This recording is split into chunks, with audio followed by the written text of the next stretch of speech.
Part R, stormwater disposal. Just looking at the aspects of changes that have taken place in the documentation. It hasn't been that extensive.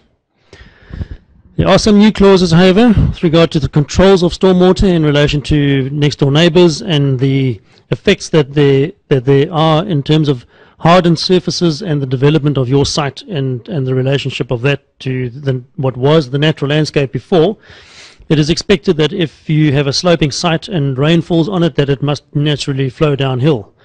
If you change the site and add a lot of hard surfaces and now increase the rate at which stormwater will flow, you can no longer just deposit that and let it flow down the site and argue, well, it used to flow downhill before. Because the pace at which it flowed off the site and to which it was absorbed by the ground are two different things. So you cannot ever affect somebody else by what you have done.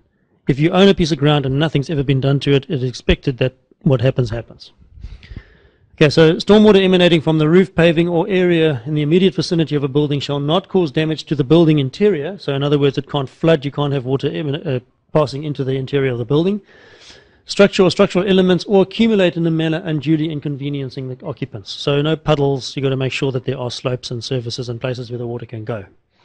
You have to drain away from buildings as far as possible under the action of gravity, and not accumulate against or in close proximity to external walls, because that affects the foundations and settlement. Must be capable of being readily cleaned and maintained, so surface channels or openable spaces that changes in direction and changes in level, etc. And there's been a change in terms of the time frames. We mentioned this with wind loading and storm eventualities. Well, the changes here seem to be a lot more dramatic, that where there were 50 and 100-year intervals, they have now been reduced to 50 and 2-year intervals for excessive rain or storms that are out of the norm. Okay, water velocity rates. You've got to allow for water to flow at 3 meters per second in lined channels. That's quite fast, 3 meters per second. Roof valleys and gutters, we've had a look at in terms of the flat roof designs and different rainfall regions.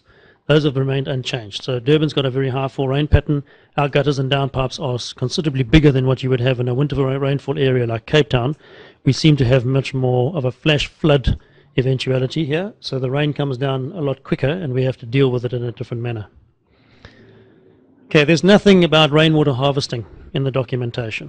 I thought that was unfortunate because there was an opportunity to introduce that and at least provide some sort of rules about tanks that you can use, the visual effects of these things or impacts, and of course the relationship between the closing them off, sealing them up in terms of insect infestation.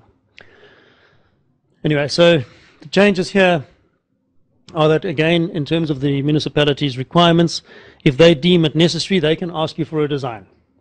And you have to then present them with something to show that you're going to be able to comply with these requirements. Is this something that, having submitted your plans, that someone might come back to use this as like a referral? Say now